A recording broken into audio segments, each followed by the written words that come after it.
Então, boa noite aos membros do canal Inteligência Acima da Mídia América Latina, que é uma nova proposta. A gente está começando uma nova fase aqui nesse projeto, né? E como nós nos propusemos desde o começo dessa nova fase, todo sábado a gente vai estar aqui analisando os fatos da semana, né?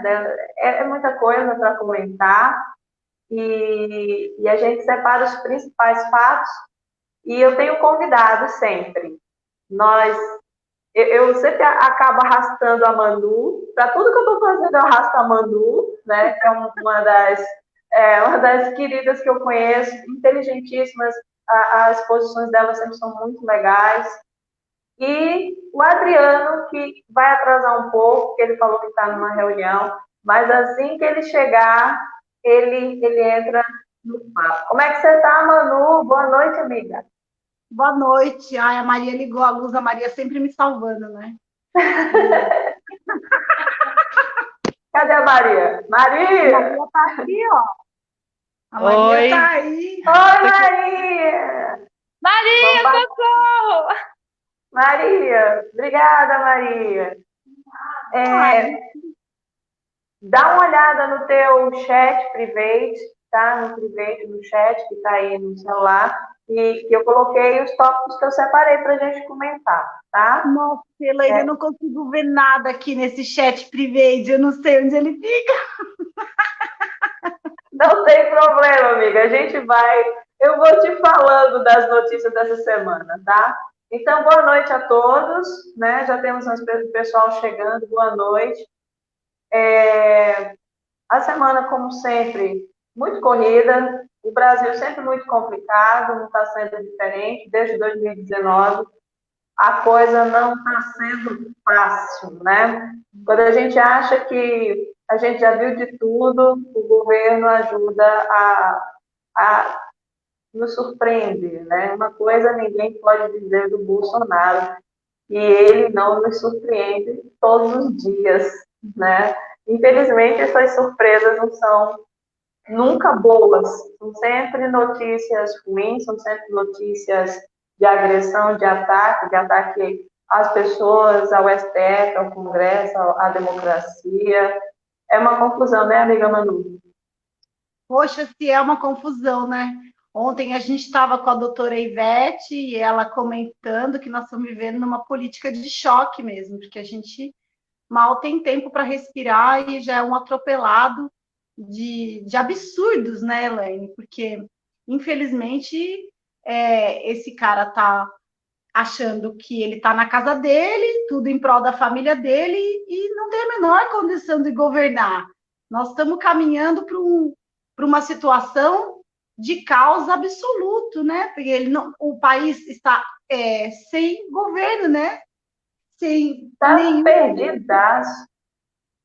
né? E aí, Perdido. enquanto essa pandemia está rolando, outras situações que a gente precisaria estar combatendo também estão ficando a Deus dará, né? Como é a questão do ministro do Meio Ambiente, né? As deliberações, o desmatamento, que nunca foi tão grande como é agora. Então, outras situações acontecendo aí, é muita coisa, né, Elaine? É muita coisa. Se Muita a gente coisa. não tiver um olhar bem Eu, atento, a gente não entende mesmo o que está acontecendo. eu separei o primeiro tópico, que é o principal, né, do planeta, que é para falar um pouco sobre a pandemia, né? Eu fiz uma pesquisa e, lógico, um pouco antes de entrar no ar, estava indicando os números do Ministério da Saúde de 28.015 mortos, mais de 1.124 mortes em 24 horas. A gente se assustou quando isso tudo começou a acontecer, esses números chegaram da França, da Espanha, e nesse momento está acontecendo no Brasil, e eu não sei se é por causa dessa pandemia, se está todo mundo dentro de casa, mas a sensação que eu tenho é que as pessoas estão achando normal, estão inertes. Eu não sei o que está acontecendo, Manu. Eu não sei se as pessoas não estão se chocando com o que está acontecendo, não sei. ou se não sabe o que fazer também, porque a gente trancado dentro de casa, não tem nem como se manifestar, né? Não é isso? Olha, Helene, eu penso que falta uma liderança, né? Mais uma vez a gente cai nos movimentos sociais. Quem pertence ao movimento social está afinadinho, está lá prestando serviço à comunidade, servindo ao seu movimento, né? Ele está dentro de um contexto, contextualizado, sem nenhum problema de cognição com a realidade, né? Hoje a gente percebe o que você fala, é que as pessoas têm um problema de cognição com a realidade, elas não conseguem compreender. E, a meu ver, essa questão se dá por uma falta de fala direta desse governo, que confunde, né? Mais para frente, eu estava vendo antes de entrar os tópicos que você marcou e pude ver da cloroquina. Então, é muito difícil para as pessoas que não têm tanto conhecimento, e a mídia que está aí, uma hora diz uma coisa, outra hora diz outra coisa, o governo diz uma coisa, o outro diz outra coisa. A gente tem aí o Estado Grande de São Paulo, que é aqui onde eu moro, rachado, né, nessa política, nesse racha geral, dizendo uma coisa para as pessoas, o Bolsonaro fala outra. Então, isso gera uma confusão muito grande e, para mim, um descolamento da realidade. Eu acabei de chegar, eu fui levar minha filha, né? E acabei de voltar. E tinha muitos dias que eu não saía de casa, né? Muitos dias que eu não saía de casa. E eu fiquei realmente com essa sensação aí que você falou. Que o que está acontecendo? Porque a cidade aqui está cheia, Elaine, de gente. Cheia de gente, sem máscara na rua. O que acontece? Com um aumento de óbitos no litoral que começou a acontecer agora. Então, a gente tem em São Sebastião, que é uma cidade aqui do lado, né? Porque depois que desce a serra, aí isso se divide, né? Ou vai para o lado do Rio de Janeiro, ou vai para o lado do sul, né? De Santos. São Sebastião aqui, porque é uma cidade pequena, já está com 8 óbitos e a gente sabe que tem a subnotificação, né? Porque, como você disse, esses números aí, eles ainda vão sofrer uma subnotificação. Que se a gente não quiser correr o risco de exagerar, o que eu acho um pouco difícil, a gente pode multiplicar seguramente por 10, Elaine. Por 10, para a gente chegar numa média. Numa média. Então, está muito complicado essa curva ascendente, essa flexibilização da liberação da quarentena, isso daí não está me cheirando bem. Eu não consigo entender, às vezes, eu consigo entender que eu tenho que me defender, que isso não é uma coisa que vai acabar agora, que isso pode virar uma situação endêmica, como são outras doenças no Brasil. Mas falar para você, amiga, tá difícil assim na cachola a gente olhar e se a gente não tiver uma firmeza ideológica mesmo de realidade da doença, ó, não sei não. Deixa eu falar para você, eu fiz uma pesquisa, né? Essa coisa da subnotificação me dá um asco cada vez que eu olho para a TV e vejo aqueles números. Eu fico indignada. E praticamente eu faço o mesmo comentário aqui no ouvido do Sandy. Faço, cara, ninguém tem que olhar para esses números. Esses números aí não existem. Porque não estão testando todo mundo para saber o número de pessoas infectadas. Então, o número é irrisório. O Brasil não tem testado por dia 300 mil pessoas, isso já foi dado. Né? Então, eu fui pesquisar na USP e eles dizem que esse número de subnotificações é aproximadamente de 14 vezes. E eu fui fazer o cálculo. São 392.210 óbitos. Se a gente considerar os pesquisadores, o que eles afirmam desses números do governo, é 14 vezes o número. Por quê? Porque eles não estão conseguindo dar conta das mortes. Isso é uma coisa óbvia. Olha, a gente aqui não é da área de medicina, por favor, pessoal que está assistindo, ninguém aqui é da área de medicina, mas eu sou da área de matemática e é uma pouca, sabe, um pouco de lógica leva a gente a entender que esses números que estão sendo apresentados no Brasil, eles não são números reais. As pessoas vão para o hospital com os sintomas, chegam lá, não tem teste. Então, eles medicam e mandam para casa. Ponto. É isso, sabe? A questão da morte, muitos óbitos estão saindo lá com insuficiência respiratória. Por quê? Porque o médico, ele não pode colocar lá Covid-19, a razão do óbito, se não testou, né? Exatamente. Porque assim, não é? Então a gente não tem só a Covid, a gente tem um monte de doenças respiratórias, a gente tem um monte de razões de óbito, inclusive esse vírus, ele não ataca só o pulmão, já se falou sobre essa tempestade, né, inflamatória, onde ele ataca rins, ataca coração, ataca vários outros órgãos. Então, essas pessoas que estão morrendo, elas não saem com o atestado de Covid.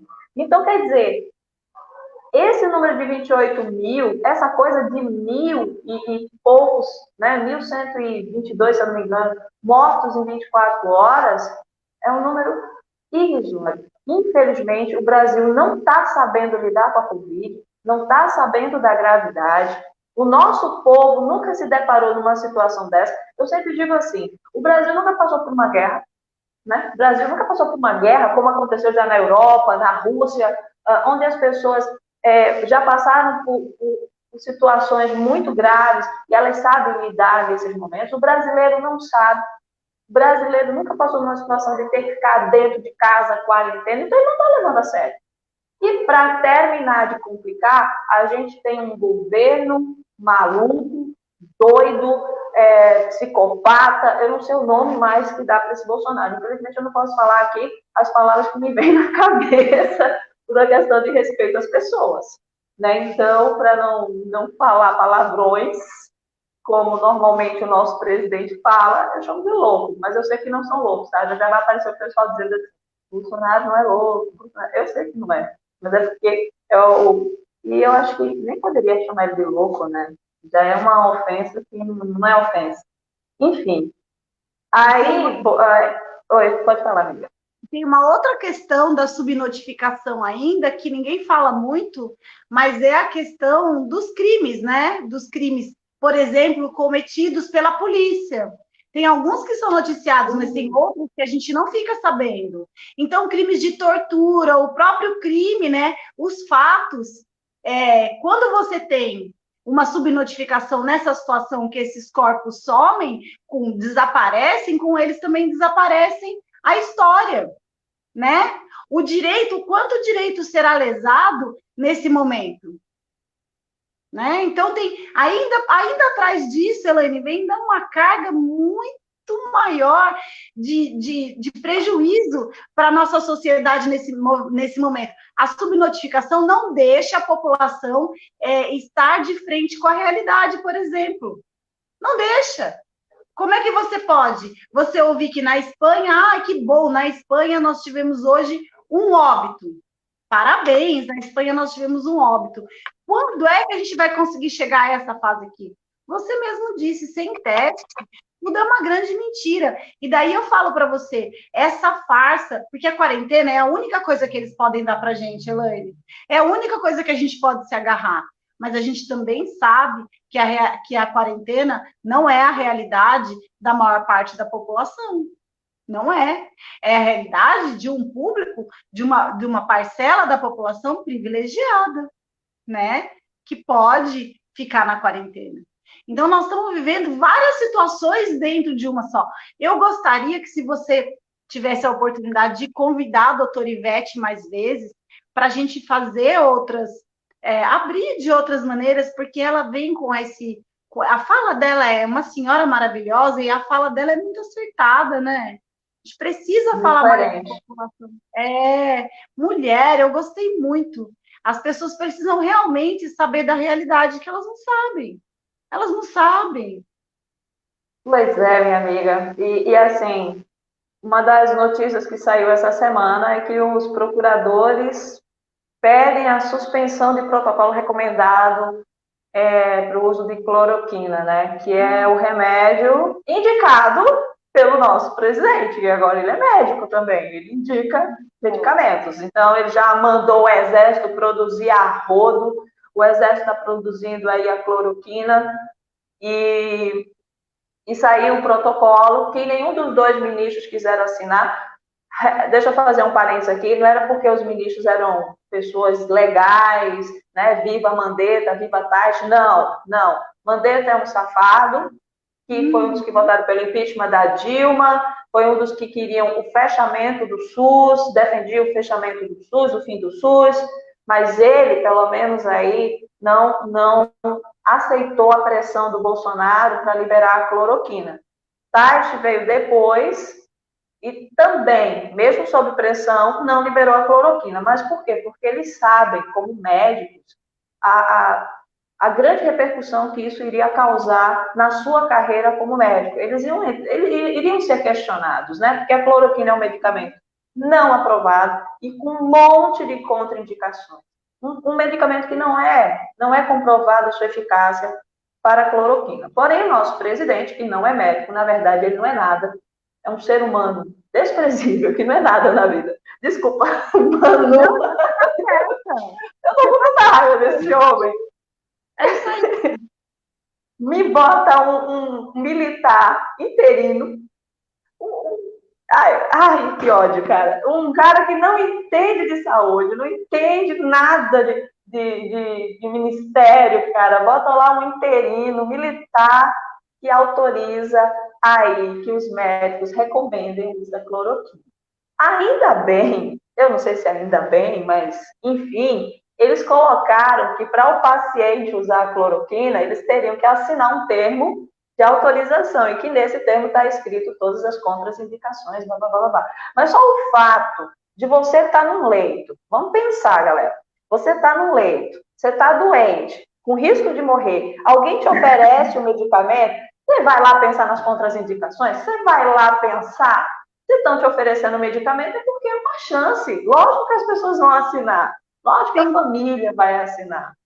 Tem uma coisa que é muito grave quando você fala de um protocolo, Elaine. Quando você fala de um protocolo para um determinado medicamento, você está falando da abordagem médica do leito. Adriano! Ai, Adriano, chegou! Ei, gente linda! Desculpa o atraso, gente. Sem problema. Lindo! Manu, Elaine, não consegui entrar no computador, estou no celular. Sem problema, que bom que você está aqui, meu amor. A gente está falando sobre a questão da cloroquina, né? Que o presidente tinha isso. Rendeu até música. E o protocolo? E que os procuradores agora suspendem essa questão da cloroquina. Manu estava comentando. Segue, Manu. Que o protocolo, as pessoas falam assim, o protocolo da cloroquina quer dizer que eu vou estar lá doente, e daí o médico vai vir, claro que eu tenho que meu direito resguardado, de eu aceitar, de eu ler as reações adversas, de escolher se eu posso tomar ou não, mas, gente, quando você fala de um protocolo médico a respeito de um medicamento, isso quer dizer que ele vai estar disponível nos centros de saúde. As pessoas vão poder ir lá e retirar. Elas vão poder fazer isso. Quem é que vai garantir que o acesso dessas pessoas, esse medicamento, ele vai ser distribuído em larga escala. Quer dizer, as pessoas vão morrer em casa. Ele vai tirar a chance das pessoas que ainda têm alguma chance. Quer dizer, que quem começou o tratamento e teria, 80%, 90% de chance de sobreviver, que iria desenvolver uma Covid leve, não, agora ela vai ter consequências, né, do tratamento com a cloroquina, que agora já está comprovado, que nem eu falei, que ele, além dele não beneficiar em nenhuma fase do tratamento, ele ainda vai prejudicar. É muita desgraça que estão fazendo com o povo. É muita desgraça. É verdade. Adriano. Quer pegar um bonde assim andando? Pode deixar, eu te jogo na próxima bomba. Gente, olha, deixa eu falar uma coisa para vocês. Eu sou aquele tipo de pessoa que começa a rir de nervoso, tá? Então, se vocês me verem rindo aqui, é porque eu fico muito nervosa. Eu começo a rir de nervoso, eu começo a rir de desespero. É sério, gente. Olha, eu tô muito indignada. Cada vez que eu olho o noticiário, que eu pego as notícias, me dá um embrulho no estômago, me dá uma raiva. Eu ontem deitei com raiva, me embrulhei, eu fiz, cara, eu não acredito que a gente está passando por isso, né? Querem comentar? Então, deixa eu passar para a próxima. Pá, diga, amor. Não, eu só quero contribuir na questão da cloroquina. A Manu estava colocando de forma excelente, e aí eu acho que eu peguei o bonde andando, mas a gente meio que caracteriza, né? A ignorância desse governo e a ganância desse governo, porque não é tão inocente essa questão da cloroquina. A cloroquina não é uma coisa aleatória, ela não surgiu do nada. Primeiro que Bolsonaro é um genocida, isso é caracterizado já, não tem como a gente não falar que Bolsonaro... E ele vai responder futuramente pela morte de milhares de pessoas, né? Isso a gente já sabe. O problema é a indústria que está por trás dele, indústria farmacêutica que está por trás dele, que são pessoas que o apoiaram e que hoje insistem nessa questão da hidroxicloroquina, que mundialmente já existem vários estudos que dizem que não serve, que não produz nenhum efeito realmente que possa combater o Covid. Muito pelo contrário, ele tem problemas, ele traz problemas colaterais graves, né, problemas cardíacos, problemas de função renal e outras questões que vêm junto com a hidroxicloroquina, que aumenta a possibilidade de morte do paciente, certo? Mas mediante... Aí entra, aí eu vou dizer assim para vocês, é assustador eu vou falar isso, mas esse governo não tem outra saída, porque ele não construiu uma pauta para salvar os brasileiros e os trabalhadores brasileiros. Ele não tem uma política de saúde pública. Na verdade, não existe política nenhuma para setor nenhum. Né? Desde que ele iniciou o governo, ele está numa guerra constante contra supostos inimigos que ele cria, né? Porque, na verdade, na fantasia dele, porque, na verdade, até agora ele tem apanhado muito pouco. Na verdade, até agora, os deputados, os congressistas de oposição têm dado muito pouco no Bolsonaro. O Bolsonaro tem apanhado muito pouco. A oposição tem sido muito conivente, muitas vezes, com algumas situações. Então, os problemas que ele gera são dele mesmo. E a hidroxicloroquina, ela surge para justamente alimentar essa fantasia dos seguidores de Bolsonaro de que ele é um homem perseguido. Bolsonaro é médico? Bolsonaro é da área de saúde? Certo? Ele pode protocolar um remédio, como a Manu falou. Da onde saiu, da onde ele achou que ele tem a competência de diagnosticar ou de liberar algum tipo de medicamento? Né? Isso é um absurdo, né? Isso é uma hipocrisia, porque a gente tem milhares de outros tratamentos aí com cannabis e outras coisas que são criminalizados por esse governo, são criminalizados pelo Bolsonaro, com uma discussão bem superficial e rasa, gente que realmente precisa de medicação, e aí ele coloca a hidroxicloroquina. Abre o olho, gente, ele quer a morte do povo, ele quer matar a gente mais rápido. Como diz a assessora do Guedes, é menos pessoa na Previdência. Mata logo, que é menos gente na Previdência. E ele usa uma palavra muito grave na fala dele, que é a palavra placebo, que deixa entender assim, que se você tomar cloroquina e você não sarar, então, mais lá na frente vão descobrir que ela teve um efeito placebo, que ou ela curou a pessoa, ou então ela teve um efeito placebo. Quer dizer, nada, né? Efeito nenhum. E isso não é uma verdade, né? A verdade é que está instalada uma economia neoliberal, né? Ultraliberal, que tem mão de obra sobrando no Brasil, porque agora todo mundo é formado para apertar botão. Inclusive, hoje, essa semana, eu vi aí aventando a possibilidade, algumas pessoas aventando a possibilidade de tributarem os robôs nas fábricas.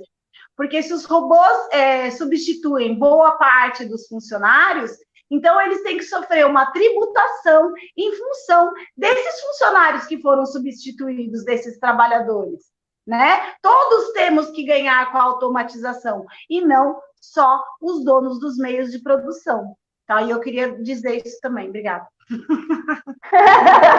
Ela vai ser obrigada quando ela fala. A prioridade tem que ser a mão de obra humana, né? Eu estava lendo aqui, né? Saiu aqui na Veja Saúde, ele fala assim, a média de produção do laboratório do Exército era em torno de 200 a 250 mil comprimidos a cada 2 anos, já que ela era voltada ao consumo interno para combater a malária. A nova meta de produção em meio à pandemia é de 1 milhão de comprimidos por semana, tá? já superou a 500 mil a cada 7 de abril. Então, segundo a matéria aqui, quem derrubou o Taixe foi exatamente essa ordem do Bolsonaro de grande produção de cloroquina, só repetindo, 200 mil a 250 mil eles fabricavam a cada 2 anos e agora estão fabricando 1 milhão em uma semana. Isso significa que Bolsonaro está gastando dinheiro público e depois ele vai ter que dar conta. Agora, essa questão da cloroquina ainda me chama a atenção pelo seguinte, ele dá a ideia ao povo que a Covid tem cura, que tem remédio. Então, essa estratégia de defender a cloroquina também é uma estratégia para acabar com o isolamento, né? Para incentivar as pessoas a ir para a rua, fim do isolamento, pressionar. Por quê? Porque a população vai ter na cabeça de, se eu pegar, tem remédio. Galera, não tem. Eu vejo o pessoal ali da direita falar assim, mas já tem dengue, as pessoas já não morrem com dengue, com sarampo, não sei o quê. Tem, gente. Além das doenças que a gente já combate aqui no Brasil, dengue, malária, febre amarela, febre aftosa, a gente agora tem uma doença que não tem tratamento, não tem vacina e, por enquanto, não tem cura. Você, quando entra no estado de evolução, não tem remédio. Você tem que torcer para que teu organismo reaja, né? Lógico, tem todo um sistema médico de apoio ali para você, a respiração mecânica, que é extrema. Olha, gente, eu estava lendo sobre essa Covid, é uma morte lenta e muito dolorosa. É uma morte solitária. Você vai para o hospital, você não sabe se sai. E lá, você fica isolado. E quando está entubado, é pior ainda, né? Se você morrer, acabou, você não vê sua família. Muita gente estava mandando mensagem de despedida. Olha, gente, é muito triste, viu? Aí o Adriano falou sobre a questão da responsabilidade. Aí eu separei outra notícia para a gente comentar aqui, que é sobre a MP 966, onde é uma MP que isenta de responsabilidade agentes públicos que cometerem erros durante o enfrentamento da pandemia. Olha que esperto. Bolsonaro não é burro, né? Bolsonaro não é burro. Já prevendo que futuramente ele pode ser responsabilizado por essa liberação da cloroquina e por tantas outras coisas que ele vem fazendo, ele já mandou ali uma MP que isenta responsabilidade sobre erros durante a pandemia. Amiga, Manu, que é estudante de Direito. Olha que MP bonita, Manu.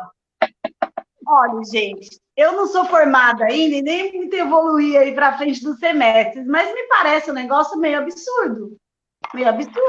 Porque ninguém pode se isentar da sua responsabilidade. Um governador não pode dizer como é que eu faço. Então, eu sou mãe e agora eu vou fazer uma medida provisória que eu não sou responsável por aquela criança, né? De tal e tal, só responsável de tal a tal horas. Depois eu não sou mais. Não tem jeito. Ele vai ter que responder. Como já existe materialidade para a cassação dele. Ele já tem crimes. Não adianta, porque existe uma coisa na lei que chama-se controle constitucional. Então, as pessoas podem fazer o que elas quiserem para fazer. A medida provisória, acho que ela é impetrada, não é isso, Adriano? A medida provisória ele faz e já está valendo. Isso, está valendo. Só que ela foi cassada pelo STF, né? Esse trecho da MP foi cassado, esse que fala da isenção de responsabilidade. Porque é inconstitucional, ele é ilegal, né? É isso. Então, tem a comissão lá de constitucionalidade, eu conheci até alguns advogados, alguns de esquerda, que são bons nisso, e que eles existem para analisar a constitucionalidade dessas pautas ridículas, absurdas, desses despautérios aí, que ele faz. Gente, ele está desesperado. Ele já percebeu o que vai acontecer. Ele só está ainda ali porque está rolando uma treta muito grande entre a direita. Uma treta muito grande, está tendo o tal do acordão está sendo feito. E ninguém se posiciona. Então, enquanto essa treta não rolar, eles não se entenderem, ver quem que vai ficar com o que sobrar de nós, ele vai continuar lá. E a sensação que eu tenho de verdade é que nós vamos continuar morrendo, vão ser 1.000, 2.000, depois vai voltar para 1.000, depois 500 por mês, não continua morrendo. Eu tenho a impressão que até beirar quase a extinção, e que nada vai mudar. A gente está torcendo, ontem a gente esteve aí com a doutora Ivete falando, pedindo, Adriano, aí até vou perguntar para você o que você acha, né? Qual é o melhor caminho? Administrativamente, assim, falando de tempo, a gente percebe que a cassação é a melhor saída, que demoraria menos tempo e que possivelmente, num sonho dourado nosso, nós pudéssemos estar aí em dezembro com novas eleições, né? Mas, o que você acha? Primeiro vamos pedir para a galera subir a live, todo mundo compartilhando, porque essas 3 pessoas lindas que somos nós 3 aqui, merecemos aí, e o papo tá bom. Então, galera, sobe a live aí, vamos compartilhar. Acho que esse diálogo tem que chegar com mais pessoas, porque ele é bem fraterno, bem sincero. Bom, eu não acredito. Oi? Principalmente para o povo da direita. Manda para o seu amiguinho bolsonarista. Somos todos brasileiros, trabalhadores. Isso aí. Não estamos todos no mesmo barco, não. Tem gente que está achando que está no barco dos poderosos. Não, tá no mar sem barco, na verdade. Assim, eu acredito, a minha posição marxista, a minha posição revolucionária é que diante de toda essa crise não tem outra saída a não ser a organização dos trabalhadores, a não ser a organização que nós já conversamos aqui nas bases, nos comitês de solidariedade, nos comitês de base, nas fábricas, na área rural. Todo esse povo organizado conscientemente pode fazer a revolução, sim, e eu acredito que vai chegar no momento em que nós vamos ter que reagir, porque toda revolução é impossível até que ela se faça necessária, e nós estamos chegando nesse momento, né? E não existe mecanismos que vão fazer modificar isso, porque Bolsonaro encaminha esse sistema para isso, ele caminha, nós estamos caminhando para estar todos dentro de casa contaminados, porque esse fluxo de pessoas, as pessoas vão tudo para dentro de casa, não vai ter emprego, vai ter contaminação, a fome vai bater, e aí vem as perspectivas do povo, que são mínimas, então quem não tem nada a perder, vai para frente de batalha. Só que também acho que nesse momento nós não podemos descartar toda a defesa dos direitos democráticos, nós temos que se botar na frente com todas as garras. Ditadura não é uma opção para ninguém. Ditadura não é uma opção, gente. Ditadura não é uma opção, inclusive para setores do Exército. Saíram alguns bafafá, o Bolsonaro está com a corda toda, mas há uma divisão interna. E ele sabe que eles não têm condições porque os quartéis são debilitados também. Os soldados ganham soldos baixérrimos perto do que ganham os generais de 5 estrelas. Né? Como dizia a música do Renato Russo, os generais de 5 estrelas que ficam atrás da mesa, e agora eles se apresentam. Então a gente tem que insistir. Eu acredito que o impeachment, na verdade, se a lei funcionasse corretamente, essa lei burguesa, Bolsonaro não estaria na presidência da República, porque ele já tem envolvimento com as milícias há muito tempo. Né? Ele já tem acusações de desvio de verbas, um cara que desviava a verba do gabinete, desviava o dinheiro do combustível do gabinete, ensinou os filhos dele a fazer isso. Ele é um criminoso, e as pessoas podem não querer ver isso, pode tapar os seus olhos agora, me admira ainda, sabe, tá essas pesquisas aí, ter 29%, 30% que ainda acreditam nessa falácia, isso dói. Mas nós temos que insistir. Eu acho que a cassação da chapa Bolsonaro-Mourão, eu acho que não tem como nós não falarmos das duas coisas, colocá-las separadamente, né? Eu acho que, apesar de acreditar que a verdadeira vitória vai vir pela organização da população, dos trabalhadores, e a gente nunca pode deixar isso passar como sendo prioridade, a gente nesse momento tem que ter uma bandeira única.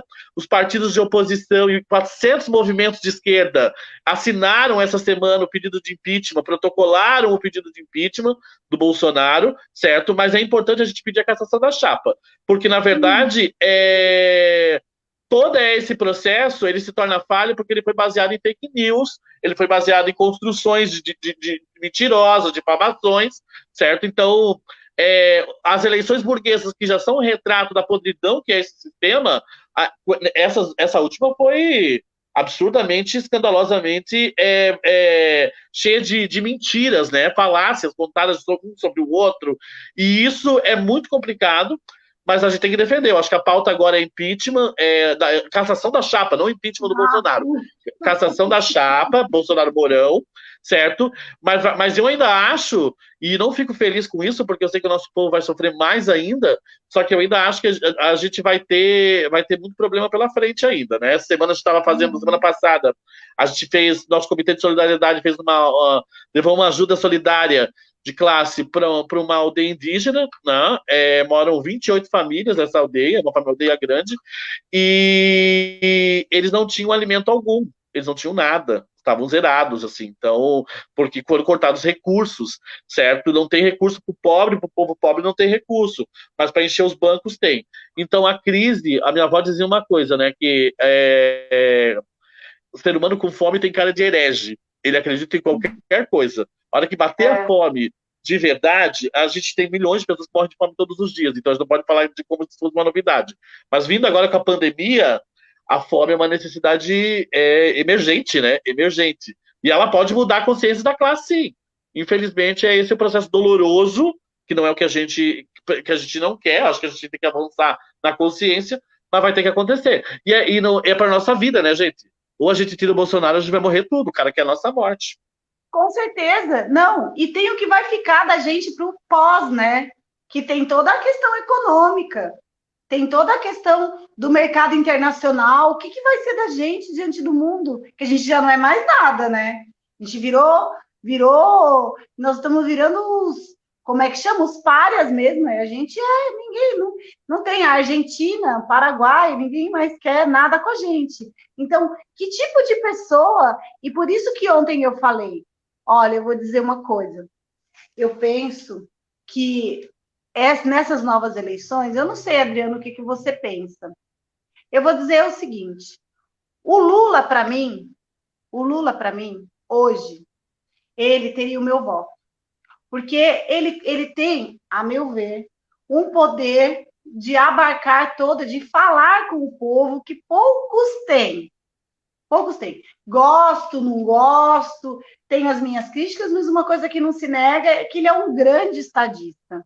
E daí toda a experiência que ele tem, inclusive de economia internacional, dessas viagens, dessas conversas, desses contatos, condecorado fora do Brasil, seria uma boa opção para esse momento. Eu acho que devolvendo os direitos dele, né, Adriana? Porque ele está com os direitos dele, políticos, os direitos todos cassados, quer dizer, nós estamos num estado de exceção. Nós estamos vivendo um estado de exceção. Ah, mas vocês vivem numa ditadura? Então é ditadura? Não, não é ditadura.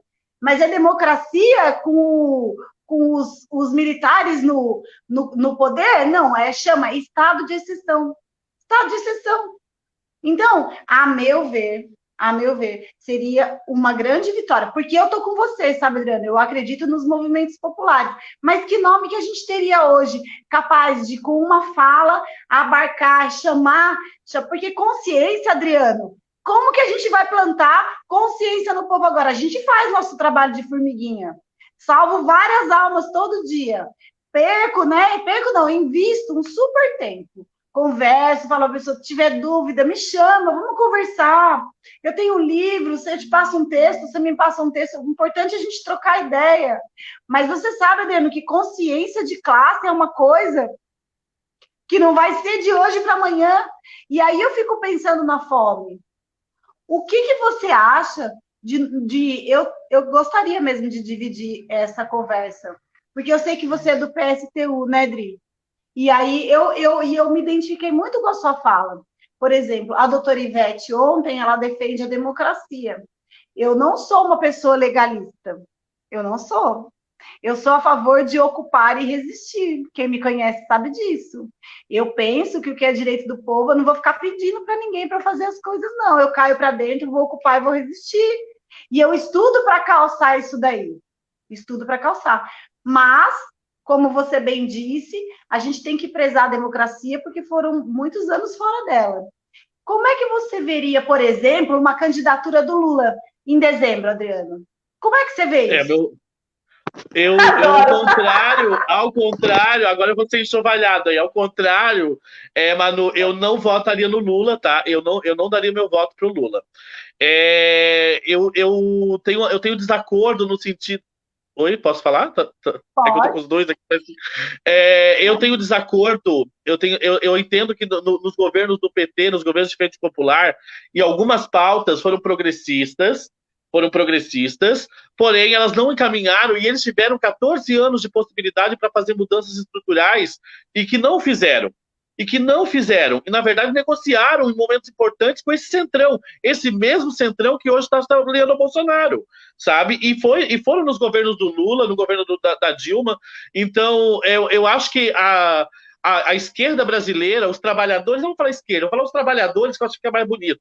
Quando eu falo esquerda, é um conceito burguês lá da Revolução Francesa. Então, falar de os trabalhadores unificados tem que começar a olhar que esse sistema burguês não traz resposta. Há quanto tempo a gente está indo para a urna? Há quanto tempo a gente vota? Há quanto tempo a gente vai, coloca a nossa esperança, faz os trabalhadores mais humildes, que muitas vezes não sabem nem o que estão indo fazer, mas vão lá porque acreditam na democracia, porque fazem aquelas propagandas bonitas, e na hora do retorno para a população, é o mesmo conchave, o mesmo conluio político, certo? Então eu acho que nós temos lutadores em todos os campos, eu acho que todos os campos das bases têm suas lutas, mas eu não deposito as minhas esperanças numa chapa, numa frente única de esquerda, até porque ficou bem claro no 1º de maio, que para mim foi uma traição, né? No grande dia dos trabalhadores, eles colocarem o Maia, o Alcolumbre. Eu acho que nós não vamos nos libertar da opressão do Bolsonaro nos aliando com gente que joga direto com ele, que está toda hora lá. E essa a perspectiva que eu coloco, entendeu? De dizer assim, ó, essas seguras, elas estão todas ao serviço desse capital que cobra. Primeiro financia, primeiro agiliza, porque é um jogo burguês. Por enquanto, o Bolsonaro não caiu ainda, porque um setor da burguesia não quer que ele caia, mas tem um setor que quer, mas tem outro que não quer. São os grandes empresários. E essa gente, essas negociatas, colocam a nossa vida em xeque. Nós, trabalhadores, nós estamos na base, você, Manu, você, Elaine, que dialoga todos os dias com os trabalhadores. Então, por isso que a minha posição, a posição do PSTU, né, já ficou bem claro, o direito democrático é primordial. A gente vai se colocar na frente, Porém, lá no segundo turno das eleições, né, nós chamamos voto no Haddad, porque naquele momento, era Bolsonaro e Haddad. Não existe. Aí você não tem uma argumentação, você vai ter que fazer aquilo que está sendo proposto, certo?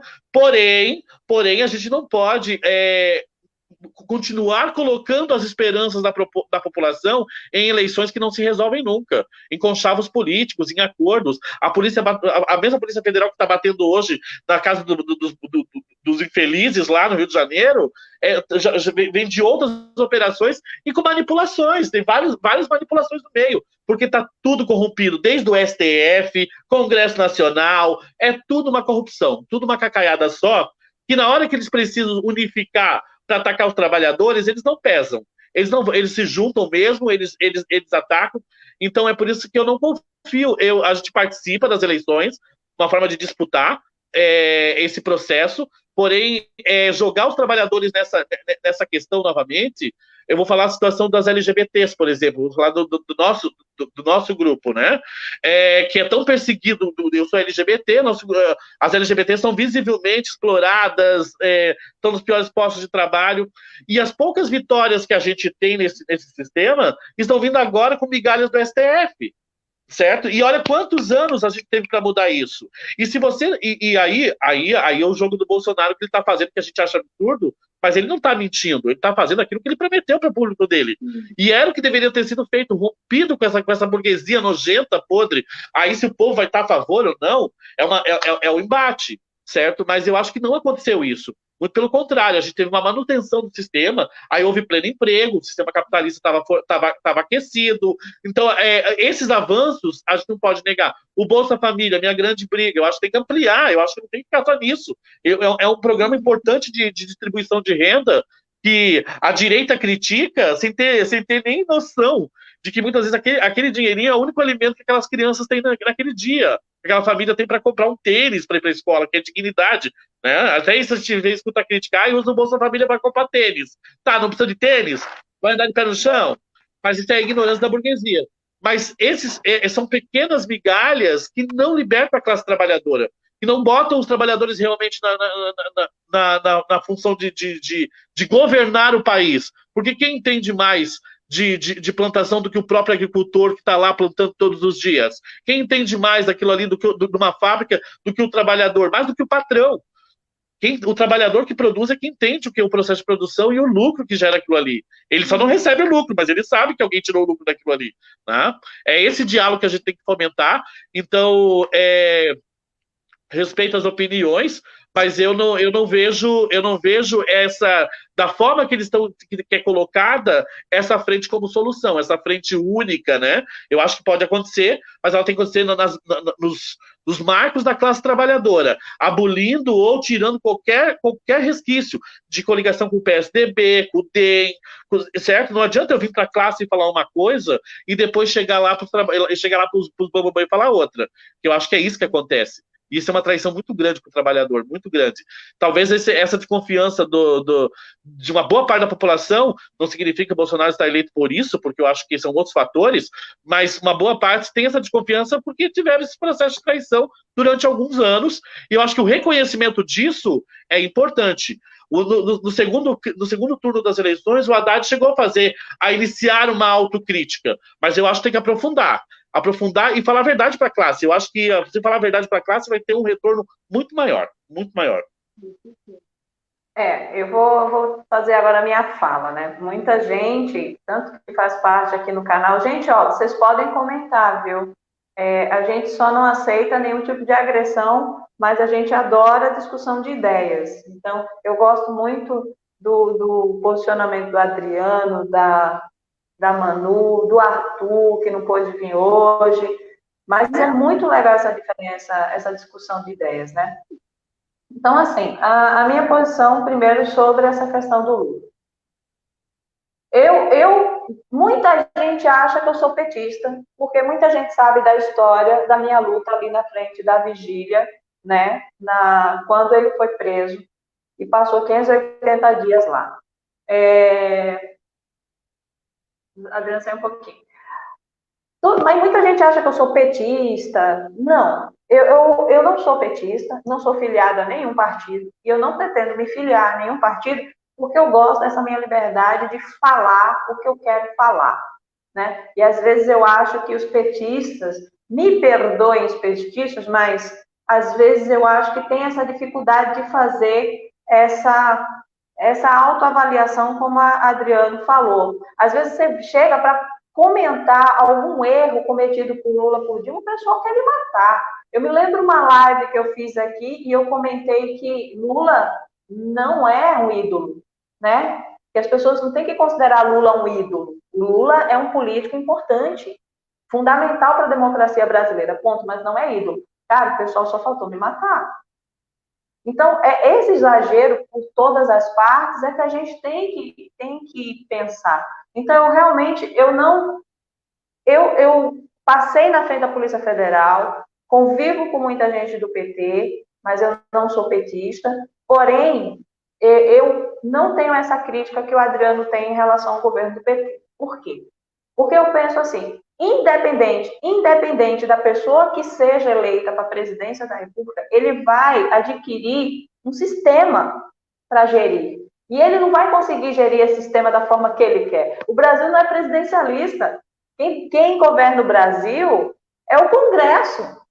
E o nosso Congresso é formado da bancada BBB, bala, Bíblia e boi. Então, a gente sabe que o presidente da República, ele não consegue fazer absolutamente nada sem autorização do Congresso. Não tem presidente que seja, por mais que seja ideologicamente de esquerda, digamos assim, ele vai conseguir colocar em prática. A gente vive num sistema capitalista, ponto. Qualquer outro presidente que assuma uma postura mais rígida em relação à esquerda, vai acontecer o que aconteceu com a Dilma. Já foi comprovado que Dilma caiu porque não negociou, não quis negociar. Então, qualquer presidente de esquerda que assuma uma postura muito rígida, cai. E a gente sabe que o sistema derruba mesmo. Eles têm aí com eles militares, eles têm uma classe dominante, ele tem a mídia. Então, eu acredito realmente que a estratégia que o PT usou no seu governo foi uma estratégia acertada. Isso não significa que ele acertou em tudo, ele cometeu muitos erros. Fez conchavos demais. Não vamos falar a palavra conchavo, fez acordo, até demais. Porém, se não faz isso, também não governa. Se ele não faz aquela política de articulação com a direita, com a bancada, com o centrão, com aqueles anões que vivem no Congresso, não vota nada, não passa absolutamente nada. Foi o que aconteceu com a Dilma.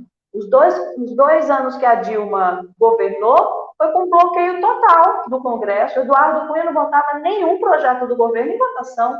Como é que alguém consegue governar se seus projetos não passam no Congresso? Então, assim, a gente tem que realmente pensar na nossa estratégia como trabalhadores. O Adriano colocou muito bem, eu gostei muito dessa ideia de não chamar de esquerda, mas de trabalhadores, que é a nossa classe, e a estratégia que a gente vai usar para derrubar Bolsonaro. Ontem a gente teve uma conversa muito boa e eu vou começar realmente uma campanha de impeachment não, pessoal. Pelo amor de Deus, impeachment não. Cassação. Impeachment demora um monte. Tem 180 dias, tem não sei o quê, e ainda tem um congresso, ele já está fazendo... Meu Deus, meti a mão na câmera agora. Ele tem ainda o congresso que ele está fazendo conchavo, sabe? E se ele não passa esse pedido de impeachment, a gente vai ficar com cara de tacho. Agora, cassação não. Como a doutora Ivete explicou ontem, já tem fundamento suficiente para um processo de cassação. Agora, gente, eu vou dar andamento, depois vocês podem se colocar, viu? É porque eu vou colocar os outros pontos para a gente andar um pouquinho, mas vocês podem voltar a esse também, não tem problema, a gente aqui não é engessado não, tá bom? Então, ó, eu tinha separado que a Justiça suspende a autorização, voltando à história da pandemia do coronavírus no Brasil, a Justiça do Rio, ele suspende os cultos religiosos no Rio, né? A gente tem aí alguém fazendo alguma coisa, também tem o Crivella lá, que libera os cultos evangélicos, enfim, né? E para finalizar, né, essa questão da pandemia, do corona, porque a gente também tem um assunto muito importante para entrar daqui a pouco, que é sobre o Sérgio Camargo, né, e o seu selo de não racista. Isso aí é outra coisa que me chamou muita atenção. Então, gente, outra coisa também, tá? O pessoal que está assistindo pode comentar. Eu convidei os meus colegas, sempre a Adriana vai estar aqui com a gente, Manu, e tem uma novidade para o sábado que vem. O Nicolás vai ficar participando com a gente todo sábado. Nicolás é um argentino, jornalista, ele trabalha na Telesul, ele faz esse link dos acontecimentos da América do Sul, Brasil, é um cara que eu admiro demais, inteligentíssimo, e a partir do sábado que vem ele vai estar comentando, né, essas notícias do Brasil e as notícias internacionais também, porque tudo que acontece na América Latina é um link. Não pense que os ataques dos Estados Unidos é só contra o Brasil, dos capitalistas poderosos é só contra o Brasil. Não é. A América do Sul inteira está sofrendo ataques, né, imperialistas, e tudo isso está linkado. E o Nicolás faz um trabalho muito legal de analisar esses links, tá? Então, só para fechar essa questão da pandemia, tá, gente? A gente tem aí 28.878 mortos, acabei de atualizar, tá? Considerando que a PUC diz que esse número está muito, muito subnotificado. A gente tem pelo menos 14 vezes esse número, tá? Algum comentário para a gente fechar essa questão da pandemia, para a gente passar para o próximo? Não tomem a cloroquina. Não tomem cloroquina. E quem tiver um pouco de consciência, anda com um bilhetinho anotado assim no bolso, não autorizo a me dar cloroquina. Porque se você não tiver um papel por escrito dizendo a sua vontade e você precisar de uma medicação, eles podem dar. Então, deixa a sua vontade, né? Vamos lá para o povo do direito. Deixa a sua vontade manifesta e por escrito que você não vai tomar a cloroquina, né? E quem puder, continua ficando em casa, né? Porque... Adriano, você só tá metade da tela. Volta. Vai pra cá. Não, não. Tá. É porque eu tô no celular e eu tô com uma dificuldade aqui, mas eu consegui entrar pelo Note. É realmente isso, não tome, não faça nada que não seja orientação médica, siga os protocolos médicos, né? Eu acho que é importante isso, né? Até o Taishi, entrou lá dizendo que seria capaz do Bolsonaro, não foi capaz de assinar a cloroquina, então você não vai tomar, não faça isso, garanta a sua vida. E sobre o Crivella é uma figura antiga já na questão fundamentalista, né? Já tomou atitudes, já foi flagrado em várias situações constrangedoras de arrecadação de dinheiro, instalou um tomógrafo dentro de uma igreja da Universal do Reino de Deus, no Rio de Janeiro, inclusive construindo uma passarela para as pessoas passar por lá da igreja, certo? Isso é criminoso, é um aparelhamento do Estado, né? Há muito tempo a Igreja Universal já tem feito isso, inclusive os nossos prédios históricos, né? Eles escolhem justamente espaços que são históricos para as cidades e colocam seus templos aqui em Joinville, o Cine Palácio, que é um teatro histórico que está no centro da cidade, né? Está ali ocupado pela Universal, é um espaço cultural que deveria ter cinema para a população, que deveria estar funcionando, mas funciona um templo religioso, né? São milhões e eles estão preocupados agora. Na verdade, bateu pesado a questão da pandemia, primeiro porque as igrejas são locais de aglomeração, então elas vão ser pontos de infestação do Covid. Perderam a arrecadação, na cara de pau tem pastor pedindo dízimo dos R$600, vão criar vergonha na cara, tirar dízimo de R$600 de quem não tem o que comer é falta de vergonha, né? E eu acho que a realidade uma hora vai bater, porque a população vai começar a entender que a cura que era vendida até agora há pouco não existe, certo? As pessoas precisam da ciência, a ciência precisa estar presente nesse momento, em qualquer momento. A saúde pública, ela não tem que estar atrelada a nenhuma religião, a nenhuma crença, a nenhuma fé. Saúde pública é saúde pública, é um direito de todo cidadão. Né? E os fundamentalistas agem. E se você é evangélico, se você é cristão, todo respeito à sua crença. Mas comece a pensar o que os líderes estão fazendo. Não é um desrespeito, a nossa crítica não é a sua fé. Cada um produz a fé e pratica a fé que quiser. Acho que Liberdade de Culto, a Elaine tem feito programas maravilhosos segunda-feira sobre fé, religiosidade. Assistam e evolua nisso. Cobre do seu pastor, cobre da sua liderança, do seu padre, que ele tome posições humanistas nesse momento, que é isso que a gente precisa, a defesa da vida. É isso. Fé é uma coisa, gente.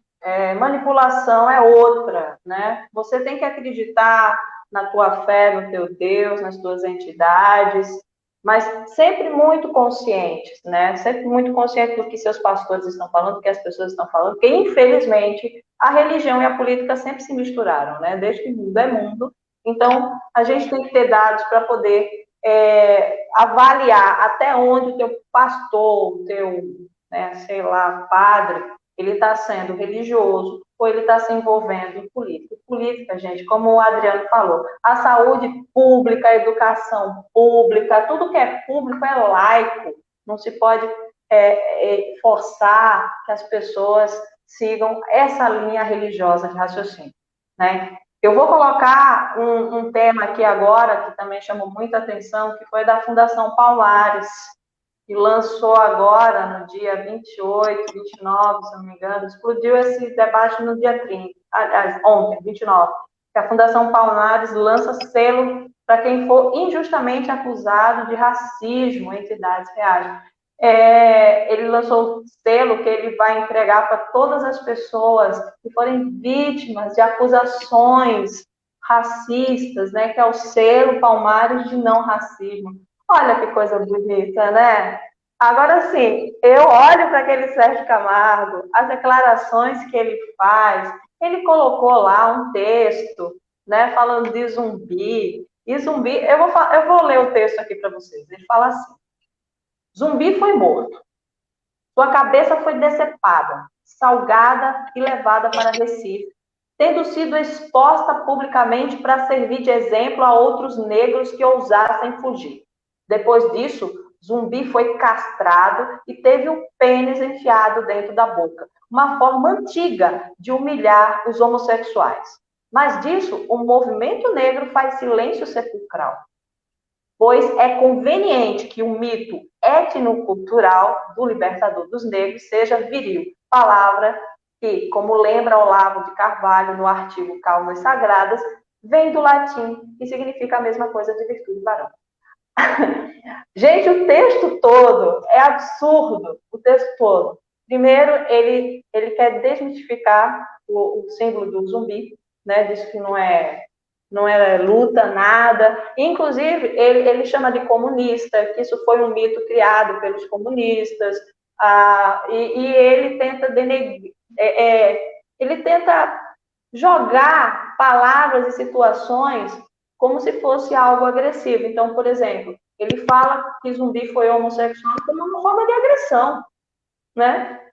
O que tem se zumbi fosse homossexual, gente? Isso tem que parar, isso as pessoas têm que parar de relacionar a cor, a orientação sexual das pessoas como algo que deva ser levado em consideração em seu trabalho, em suas ações, mas esse povo insiste em colocar essas situações como coisas ruins. Você é comunista, né? E acaba querendo tornar ofensa chamar alguém de comunista. Gente, eu agradeço muito se alguém me chamar de comunista, é uma honra, tá? Como também a questão da sexualidade das pessoas ser algo para... Ai, gente. Adriano, comenta aí, meu amor. O que você acha? Primeiro eu quero falar, né, começar o Sérgio, como é o nome dele? Sérgio Camargo, essa figura que já tentaram colocar ano passado e a justiça bloqueou, né? Até porque não tem a Fundação Palmares, ela tem uma função de resgate da história do povo negro, de resgate da história e valorização da cultura afro-brasileira. Né? Eu acho que o Sérgio, mas pegado na história em si, no processo histórico, você vai ter sempre os oprimidos que se colocam no lugar, se colocam junto com o opressor, né? E é isso que facilita o opressor nos oprimir. É aquele que se coloca do lado, não tem o entendimento e não valoriza o processo histórico que nos trouxe até aqui e a construção da reparação que é necessária, que a gente defende. Quando a gente fala de combate ao racismo, a gente não está de combate ao processo racista, de discussão racial, a gente não está pedindo privilégio para ninguém, a gente está falando de reparação social, de anos e anos. Então, quando ele fala de Palmares, ele tem desconhecimento total do que foi Palmares e de quem era Zumbi. Esses textos dele são só na cabeça do Olavo de Carvalho para sair essas palhaçadas mesmo. Agora, eu acho que é um pouco a inveja e o recalque, que é o recalque, quando eles falam no Nagu, no linguajar gay, a inveja mesmo, em 1700, num período difícil, num período onde a escravidão estava em pleno fervor e era a base econômica da sociedade. A sociedade brasileira viveu 400 anos diretamente da exploração racial, do dinheiro gerado por isso, e vive até hoje, não acabou com a abolição. A abolição, na verdade, foi só mais outro processo bizarro. E Palmares era uma sociedade de 200 mil pessoas que viviam coletivamente. É isso que as pessoas não conseguem entender. Como que os quilombos se formavam como resistência e atuavam como uma sociedade que é aquela que a gente defende. A sociedade coletiva, a sociedade de respeito. Existiam diferenças, existiam problemas dentro de Palmares? Claro que existiam, gente. 200 mil pessoas vivendo no mesmo lugar, você vai ter todos os problemas que uma sociedade pode trazer. É uma cidade, a maior parte das cidades catarinenses não chega nem perto dessa população. É muita gente morando no mesmo lugar. Claro, e aí tudo dentro da cultura, mas nada comparado com o que esse Sérgio fugiu de novo, Camargo, tem falado. Né? Ele tem prestado um serviço. um desserviço à sociedade brasileira. Ele vai perder várias vezes aí na justiça, porque a gente sabe que vai ser judicializado o processo, mas é importante que agora a gente comece, é o levante que eu sempre defendo, né? Porque não dá para a gente aceitar os desaforos que ele tem trazido, esse selo, que já foi proibido também, né? Eu acho que já foi barrado por liminar agora, mas Ainda esse não. selo, eu tinha ouvido que sim hoje à tarde, mas tomara que sim, porque é uma bizarrice isso, certo? Vou pesquisar aqui. E ainda coloca a coisa mais absurda e mais bizarra é quando eles fazem a afirmação de que a escravidão foi benéfica para os africanos escravizados. Eles colocam, os terraplanistas colocam dessa forma, que a escravidão foi benéfica e que depois que eles foram libertados pela princesa Isabel, libertados, né, entre aspas, que não teve a abolição, foi uma fraude, né? Na verdade houve até indenização para os fazendeiros. Eles dizem que aí sim, então é uma defesa da volta à escravidão, da volta às correntes, e isso se reflete. Eu não acho que o Sérgio Camargo, é difícil você caracterizar isso, né, vindo de uma pessoa negra. Aí você dizer para uma pessoa negra, ele é racista.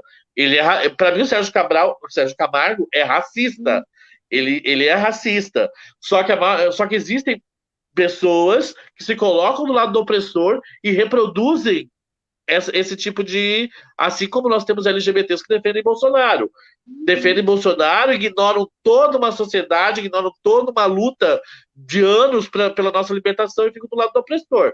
E tem que ser combatido. Sérgio Camargo é inimigo da classe, sem nenhuma chance de perdão, certo? Sem nenhuma chance de perdão para ele. Ele já escolheu o lado que ele está. Ele já escolheu o seu lado, que é do lado do opressor. Tanto ele quanto o Hélio, que está lá, que ganha dinheiro, que é deputado, que só anda atrás do Bolsonaro, são vergonhas para o movimento negro, e eu acho que o levante tem que ser de todos.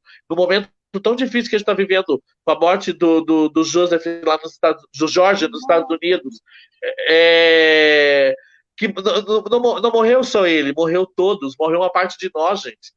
Morreu uma parte de todo mundo que luta por direitos iguais, morreu uma parte de toda a sociedade. Então o levante tem que ser de todos, fora Sérgio Camargo, cadeia para ele por distorcer a história, por pregar, por recontar, fazer revisionismo histórico, que é outra palhaçada que tem que parar, porque nós estamos indo longe demais do revisionismo, certo? Eles estão está se passando o tempo, e uma mentira contada 10 vezes é tirada como verdade. Então, tá aí a mamadeira de piroca e o kit gang nos deixa mentir, né? Verdade. Certíssimo. Manu, Inclusive, você disse racista, né?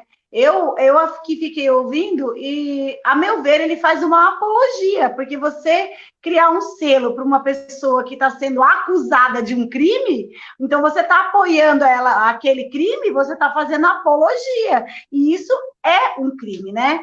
Outra coisa que fica muito clara para mim é o controle do Estado, né? O controle que o Estado quer ter sobre a gente, ou se a gente a questão da nossa sexualidade, a questão da nossa cor, né? Uma coisa que as pessoas não estão acostumadas a conversar, inserir nas suas conversas, é essa questão do controle social dentro da luta de classes. Isso é uma abordagem, né, Adriano, de conversas de quem lida com a luta de classes, porque senão você não entende. Você não vai entender separação sexual, né, do trabalho, se você não falar da luta de classe, você não vai entender controle social do Estado em relação àquele indivíduo que não reproduz, né? Aquele indivíduo que não é para fazer determinada, não é para ascender nas classes sociais. Então, são conversas que a gente precisa ter. Eu começo a conversar com as pessoas não sabem. Eu pergunto, Adriano, assim, quando eu vou conversar com outras mulheres e falar da divisão sexual do trabalho, eu falo assim, então, companheira, eu vou te falar algumas coisas, mas, para tanto, eu precisaria que você me respondesse rapidamente algumas perguntas. Então, companheira, quantos trabalhadores uma mulher pode produzir num ano? Em um ano. A pessoa fica olhando para minha cara, ela não sabe. Ela não sabe. Ela não sabe que uma mulher produz um trabalhador por ano.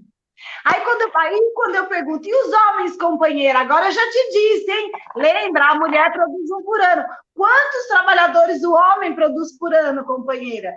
Então, para você ver o nível que as pessoas estão, assim, desprotegidas. Elas estão sujeitas.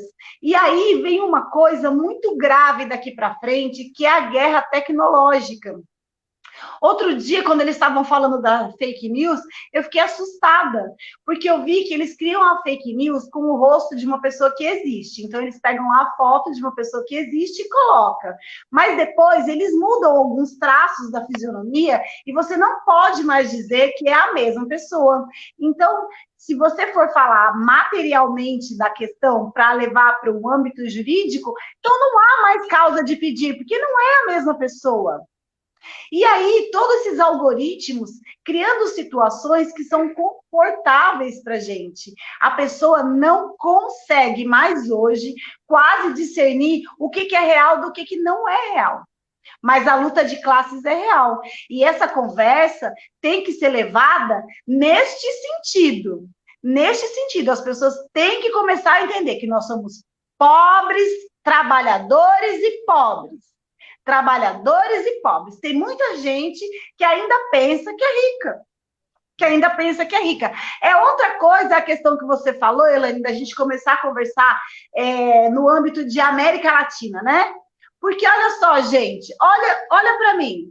Dá para dizer que eu sou loirinha? Não. Olha o tamanho do meu nariz. Olha o meu cabelo.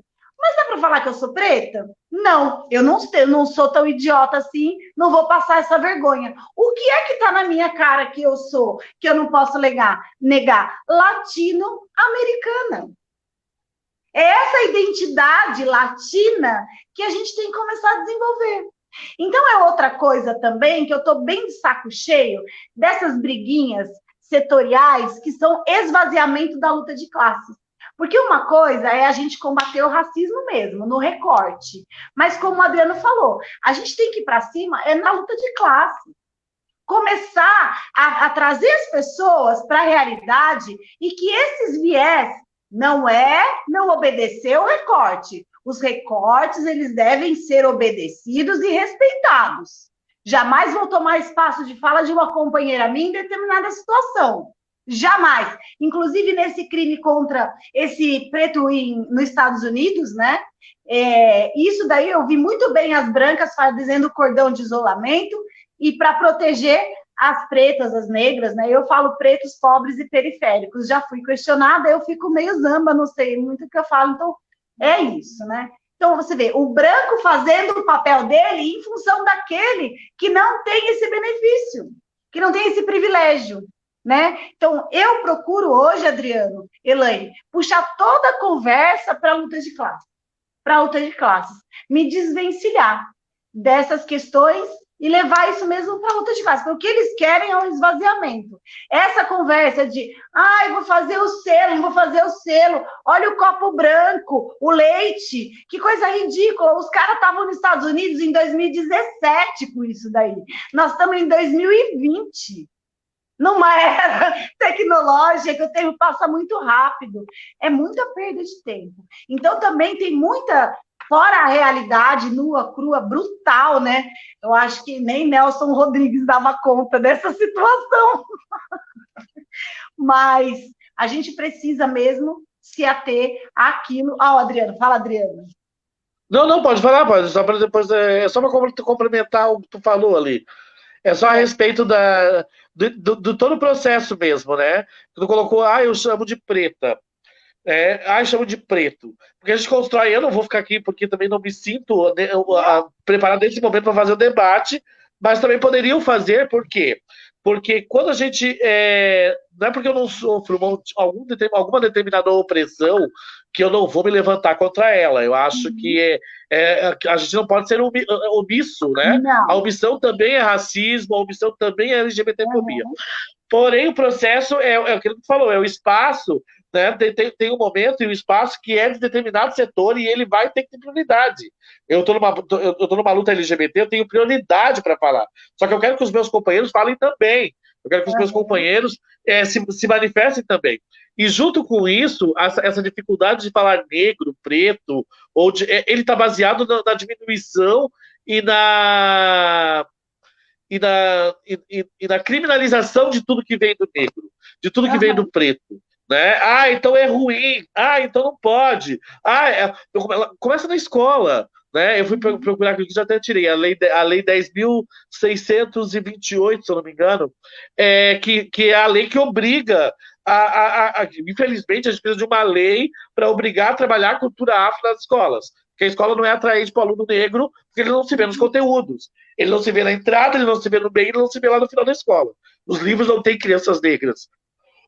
Os livros didáticos não têm crianças indígenas, certo? Então, essa conotação vai sendo colocada a partir dali.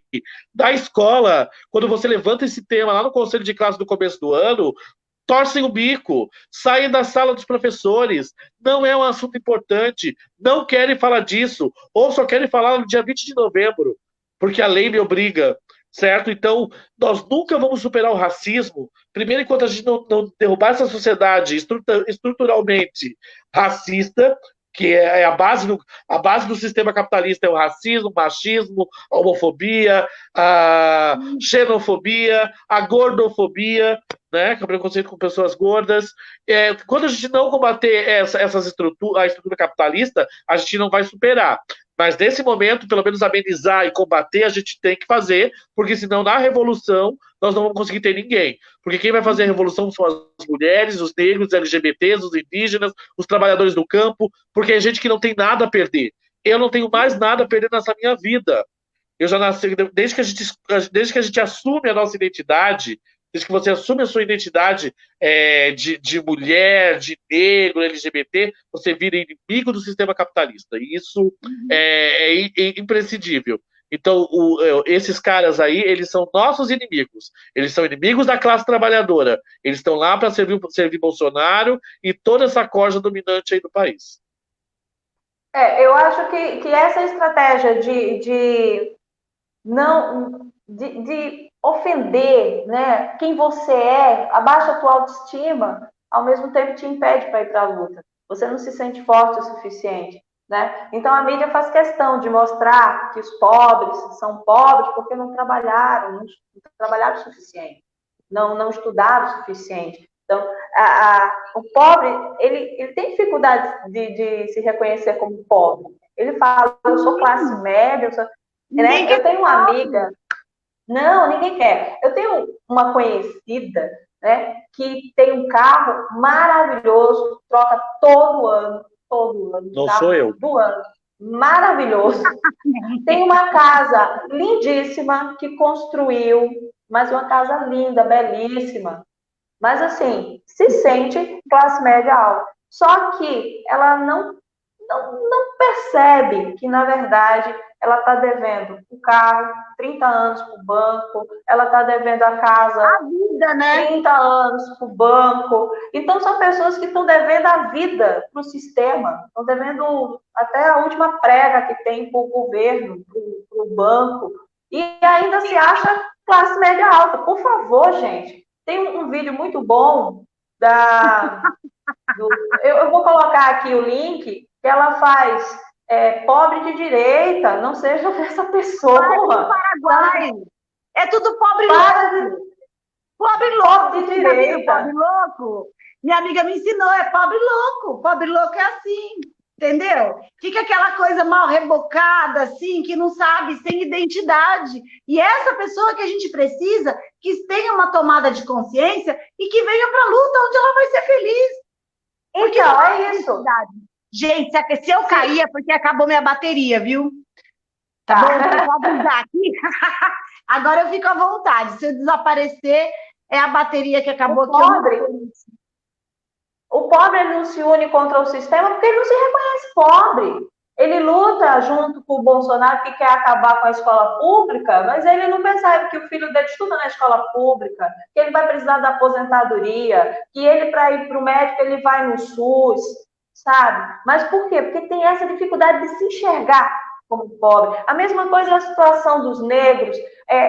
Foram muitos e muitos e muitos anos e continua sendo uma mídia muito forte contra o povo negro. Né? Você vê na televisão, continua ainda sendo empregado, sendo bandido. Né? Eu estava fazendo uma pesquisa, 5% só são atores negros que são contratados, né? E eles sempre ficam com os papéis secundários. Então, a própria mídia te ajuda a não visualizar o negro na sociedade, parece que quer esconder, né? Parece que quer esconder. E o negro, como não se reconhece negro, não se reconhece nessa dificuldade, não vai para a luta. Então, é um trabalho muito bom que essa estrutura monta para que esses grupos, como os negros, as mulheres, o movimento LGBT, ele não crie força, porque as pessoas não se assumem quem elas são, então ela não vai para a luta, sabe? Eu sou filha de uma mulher negra, né? Meu nariz, tenho uma pele clara, mas eu sou filha de uma mulher negra. Eu defendo os direitos do povo negro, da religião. Eu luto contra a intolerância. Por quê? Porque é minha obrigação. Eu tenho que, como todo mundo, não é meu lugar de fala, mas eu tenho que defender os direitos. São meus companheiros, eles têm direito à igualdade, direito a toda a legislação de proteção. Eu não sou índia, mas é problema meu também o que está acontecendo com os indígenas na Amazônia. Sabe? Eu não sou criança, mas eu tenho que lutar contra a pedofilia. Não é meu lugar de fala. Então as pessoas têm que sair. Eu falo muito da esquerda. Tem uma passeata ali do movimento LGBT, vá. Isso não significa que você significa que você apoia. Tem um movimento negro se movimentando ali, vá. Sabe? Você é negro? Não, mas vai apoiar. E na hora de defender, se coloque no seu lugar. Eu defendo o povo negro, mas eu não tenho a menor ideia do que eles passam, porque eu não sou negra. Isso deve ter a fala, o lugar de fala deles, para realmente eles terem como falar o que eles passam todos os dias. Gente, é indignante, sabe? A gente tem que ter uma esquerda que se una em torno de todos os temas, todos. Racismo, homofobia, xenofobia, tem que lutar contra a discriminação de qualquer situação. Vamos para a última pauta, a gente já está em 1h30, mas tá bom o papo. Vamos para a última pauta do dia. Então, gente, uma coisa que chamou muita atenção também foi a questão da fake news, né? A gente está tendo aí o inquérito das fake news e o nosso presidente desesperado. Deixa eu colocar aqui na tela o tema. É fake news que está tendo fake news.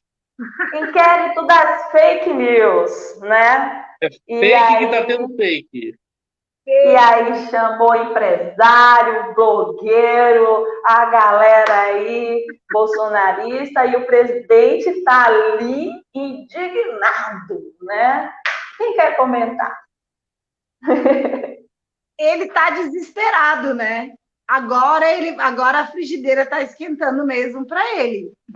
E esse processo não pode parar, né? Mas aí é que eu fico pensando, como se ele tá aí até agora por uma questão dessas tretas com a direita, das pessoas estarem nessa briga decidindo o que vão fazer. Olha, gente, eu tenho muito medo disso daí não dar em nada, entendeu? Muito medo de não dar em nada mesmo. De não dar em nada e a gente continuar nessa situação. O que você pensa, Adriano? Você acredita mesmo que vão levar essa história até o final? Nada, eu acredito em nada. Eu tô achando que já foi até longe demais. Eu conseguiria até longe demais. A PGR, né? Procuradoria Geral da República, que agora virou Pizzaria Geral da República. Porque abertamente, o presidente da República do Brasil, o senhor Jair Messias Bolsonaro, ofereceu um cargo e assediou Augusto Aras, que aceitou o assédio. E isso, que eu achava que a Dodge, que estava antes, era conivente e tinha vários problemas, certo? Mas tinha essa diferenciação. O Augusto Aras abertamente está buscando uma vaga no STF, certo? Abertamente, e a blindagem em cima dos filhos do Bolsonaro e dessa quadrilha toda, ela é gigante, ela é gigante. Só que aí tem um elemento, tá? Que aí eu acho que pode ter um diferencial. Existe essa briga entre eles, entre os poderes, existe uma disputa entre os poderes. Eu não acho que o Celso de Mello seja bonzinho e está fazendo as coisas porque ele ama a gente, muito, Claro muito que pelo não, contrário. né? Nenhuma confiança nessa corte, porque em vários momentos também já ferraram com a nossa vida. Só que agora eles estão no momento ou eles tomam essas decisões, ou o próprio Bolsonaro passa por cima deles. Ou eles Também botam tem isso, né? essa democracia truculenta e cambaleante que a gente já tem para funcionar, ou o Bolsonaro passa ou a boiada do Salles, daquela galera passa tudo. Então, desse jogo burguês, que para mim é tudo um páreo, mas esse jogo burguês agora é o que pode levar algum tipo de punição para essa gente, que é gente mau caráter, elementos de baixo calão. Quando Nossa, a gente não tá falando de bandidos de colarinho branco, que roubaram dinheiro, falando de bandido de milícia mesmo, com armas, com dominação de comunidades no Rio de Janeiro, que foi o que levou à morte da Marielle Franco, certo? Justamente por denunciar essas milícias no Rio de Janeiro. Então, a podridão ali, ela vai. As fake news, e eu acho que é esse o grande medo dessa galera, porque a fake news vai abrir um espaço para um buraco tão grande, tão profundo, que ninguém tem ideia de onde vai parar. Que é muita corrupção, é muita canalice, é um cara dizendo que tá, ele afirma na nossa cara que ele está governando que ele quer blindar os filhos dele, que é essa a função. E os filhos dele são os protegidos, né? Aquela papagaiada que repete o que ele fala. Então, é só esse fator. Não é uma defesa de nenhum dos lados, mas eu acho que pode acontecer isso, que na verdade é o que está acontecendo. Puxa, né? Uma guerra de braço. O fiel da balança, tem dois fiéis da balança aí que pode ser o diferencial.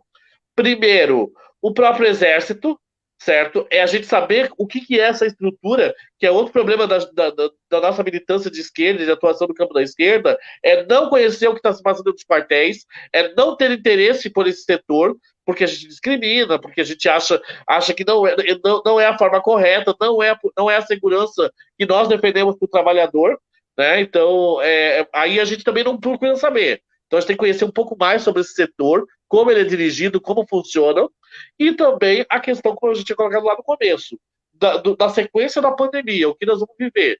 Porque já existem lugares do mundo, como o Chile e outros lugares, que as pessoas estão tendo que sair para a rua para manifestar, para protestar, porque ou morre dentro de casa, de fome, ou vai para a luta, vai lutar porque não vai ter emprego, não é uma questão, saia para a rua para trabalhar, certo? Não tem emprego, gente, está tudo fechado, as pessoas não estão circulando.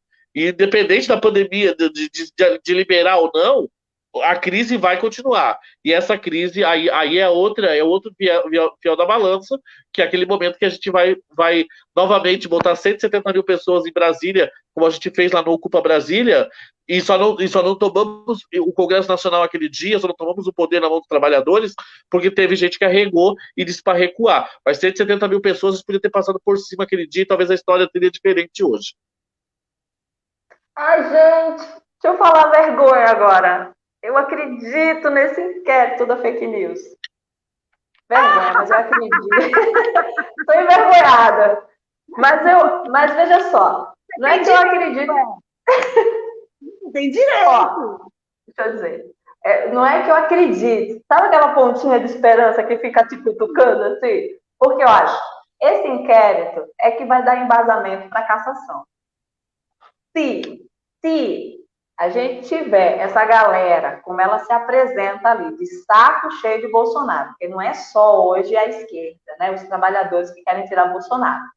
Tem muita gente grandona ali de estar de saco cheio, porque assim, a repercussão internacional, nossas relações internacionais estão destruídas, né? E esse povo aí precisa dessas relações para negociar. Então tem uma galera aí, o pessoal do agronegócio tá puto com o Bolsonaro. Então, se eles quiserem também, isso pode ser o motivo. Então é isso, eu tenho essa esperança, que esse inquérito avance, que esse inquérito traga informações bombásticas, como o filho do Bolsonaro, os dois, o Carlos e o Eduardo, eles tornem um escândalo de proporções inimagináveis. E aí, sei lá, né, gente? Vamos ter um pouco de esperança aí em alguma coisa. Um acordão. Eu penso que vai sair um acordão. Numa boa. Numa boa. Esse tempo todo que as coisas não se resolvem. Posso falar uma coisa? De verdade? De verdade. A gente sabe que não são todos os trabalhadores de esquerda, né? É uma parte, a elite burguesa da esquerda, eles estão negociando. Olha, eu não sou eleitora do Lula, entendeu? Não sou eleitora do Lula. Não sou eleitora do Lula. Se tivesse uma outra opção melhor, acho que até faria, viu, Adriano? Faria. Porque o meu maior medo mesmo é da gente cair num acordão com o Centrão de novo. Com o Centrão não, né? Tô falando bobagem? Tô falando bobagem, Adriano? Não, minha garrafa que caiu. A esquerda ser arrastada, ela virar reboque dessa coisa toda. Vai ser, infelizmente vai ser. Significante, quer dizer, a gente não ter expressão nenhuma nisso que se apresenta aí. Você imagina?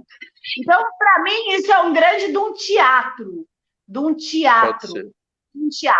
Só que nós vamos pagar um preço caro, porque não vai se levantar uma economia como a do Brasil, porque a gente não tem estrutura de balanço internacional. Não tem. Tem um caos instalado aqui. Um caos. Não tem. Porque vale a pena mais uma vez frisar que a crise financeira que a gente vive não é uma crise financeira derivada dessa pandemia. Ela é muito anterior a essa pandemia. A crise financeira que a gente está vivendo é uma crise oriunda da dívida pública que obrigam a gente a pagar, a gente a trabalhar e morrer, pagando juros de uma dívida pública que não fomos nós que fizemos. Não fomos Exatamente. nós. Então, o que eles querem é arranjar um jeito.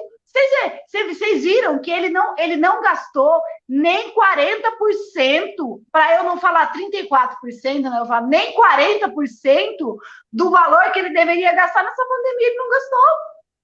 Eles não querem colocar a mão no bolso, eles vão deixar a gente morrer. E no final de tudo isso, eles vão encontrar lá num acordo alguém que tem uma cara de esquerda para esses pequenos burgueses, né? Baterem palma, os de esquerda se aliarem com os da direita, e é isso aí nessa frente ampla. Se a gente não brigar, e aí que eu pergunto para vocês, nós do movimento social, nós somos tão perseguidos, batem tanto o tempo inteiro, olha aí o que está sendo agora, despejo aqui em São Paulo, despejo de assentamento, é o Dória despejando, assentados no meio de uma pandemia.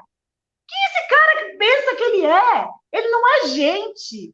Ele não é gente. Não se faz isso com ninguém. Não se faz isso por motivo algum, quanto mais no momento desse. Então, Elaine, o que está acontecendo de verdade é uma super de uma patetada, né? A gente vai aí lutando, fazendo o nosso exercício e engrossando as fileiras. Agora é engrossar as fileiras. Porque uma hora, como o Adriano disse, nós vamos virar esse jogo. Mas é uma hora onde a consciência de classe estiver em cada um dos nossos corações. É assim que a gente vai fazer a evolução socialista, né? Porque para quem não sabe, o próximo sistema é socialista. E quem não gostar, entra na fila, porque o capitalismo já vem... Tá ruim. Né? Não dá, ele já acabou. Tem um matemático que chama Gauss, quem gostar do gráfico de Gauss, vai lá ver a curva de Gauss do capitalismo, já era. Matematicamente, ele é inviável. Então, agora, uma mudança de paradigma, houve uma mudança de paradigma que não é devido à pandemia, isso vem antes por escolhas, né, de sistemas, que eles nem chamam mais de neoliberal, é ultraliberal, né? Agora eles vão privatizar o Banco do Brasil, vão privatizar a Caixa Econômica. E aí, minha pergunta é o seguinte, como é que a gente vai fazer para lutar pelas estruturas da República? Porque quando a gente está falando do executivo, do legislativo e do judiciário, que é o que você falou, né, Leire? A conversa gira em torno disso. Dessas três entidades se degladiando e, né, e o povo pagando pato. Então, Morrendo. infelizmente, se precisarem do plantio, a gente vai plantar. É aí que a gente vai fazer a revolução que, a meu ver, vem através da reforma agrária, através da gente passar a história da gente a limpo, como a doutora Ivete falou ontem, como o Adriano falou hoje, da escravidão. Quando houve a escravidão, eram para os negros, para eles terem terras, aonde eles moravam era para ser deles, a burguesia se uniu, isso não aconteceu, como eles sempre fazem. Então, tem um monte de coisa que a gente precisa passar limpo, e isso a gente só pode fazer com a consciência de classe. Então, eu vou dizer para vocês que a nossa grande luta hoje é, se sobrevivermos, brigarmos para... ficou seco minha garganta. A consciência de classe, botar essa semente no coração do amigo, olhar com amor no olho do amigo, do companheiro, e ser capaz de dizer, vem comigo, companheiro, vem que a luta é de classes, porque na verdade a gente não tem nada. Se vocês forem ver, hoje eu estava pensando no seguinte, olha só uma coisa, Elaine, quanto de dinheiro que esses advogados não vão ganhar? Vocês já pensaram nisso? Quanto de dinheiro que advogado não vai ganhar com o inventário, com esse tanto de óbito? Olha a massa de dinheiro, de imposto que isso vai movimentar para o Estado e na mão de uma classe, de um setor. Exatamente. Né? Estão acontecendo movimentações econômicas, mas interessam para quem? Estão acontecendo. Tem empresas aí que nunca ganharam tanto dinheiro quanto nesse momento.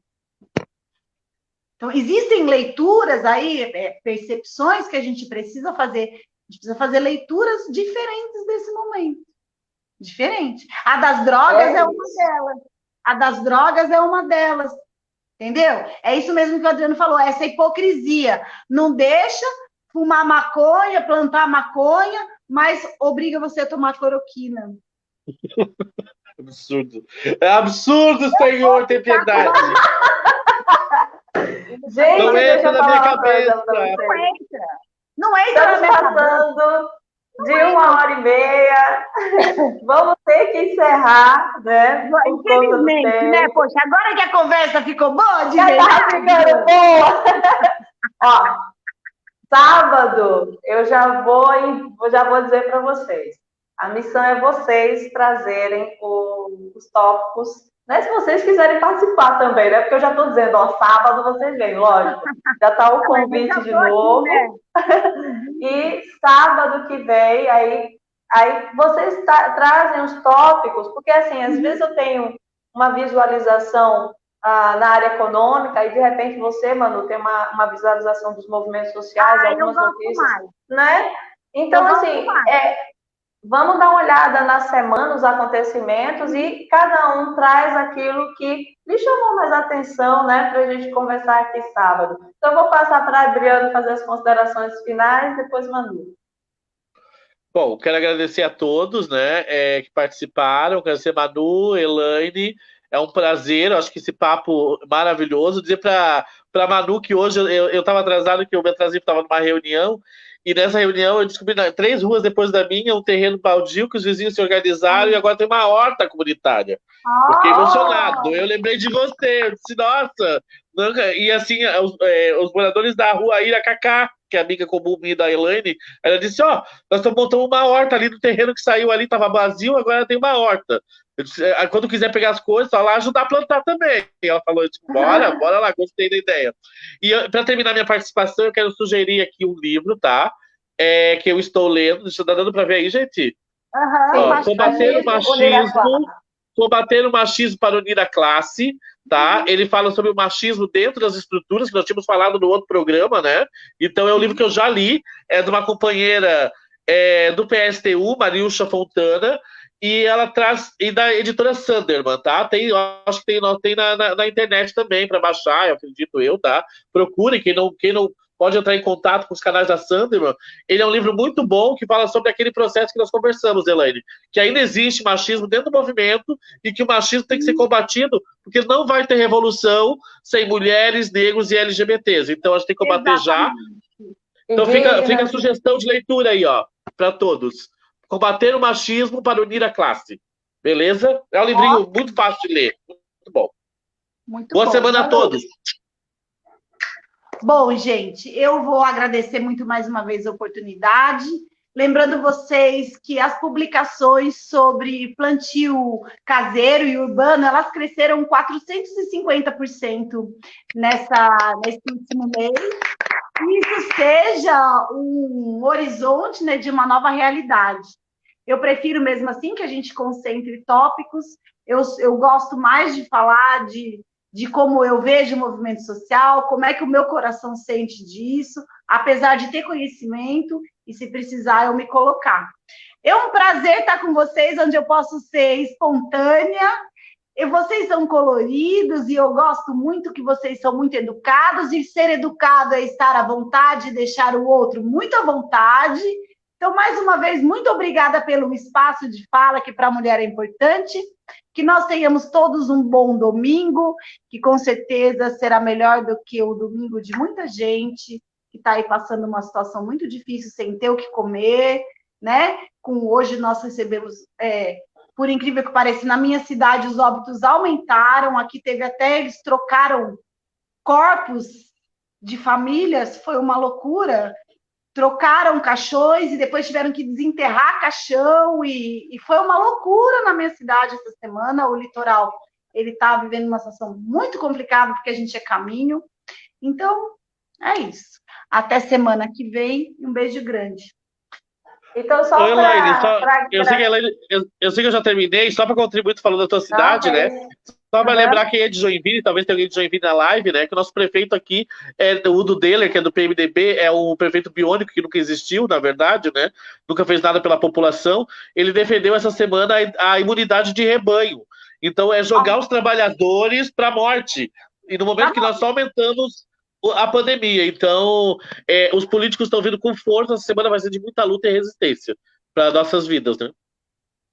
Eu agradeço demais essas duas pessoas, né? A Adriano e Manu são duas pessoas que eu gosto muito de ouvir, eu admiro, então eu sempre busco eles para conversar com a gente. E só para avisar, viu, gente? Essas lives do sábado tá indo para um site de A Presença Internacional, que é um conglomerado de comunicação internacional do mundo inteiro. Então, essas lives de sábado, elas são muito importantes porque elas resumem os acontecimentos da semana. Então, o mundo inteiro, né, vai ficar sabendo aí através do nosso trabalho, porque aqui no Brasil só tem uma agência em São Paulo que faz esse link, e a gente agora vai começar a fazer também. É muito interessante. Nesse site Presença Internacional, eles publicam notícias do mundo inteiro. É muito interessante. Tá bom? Então, beijos! Tchau! Beijo, bom domingo, gente. Fiquem em casa! Fiquem em casa! Fiquem em casa! Não toma cloroquina! Nada de cloroquina! Não!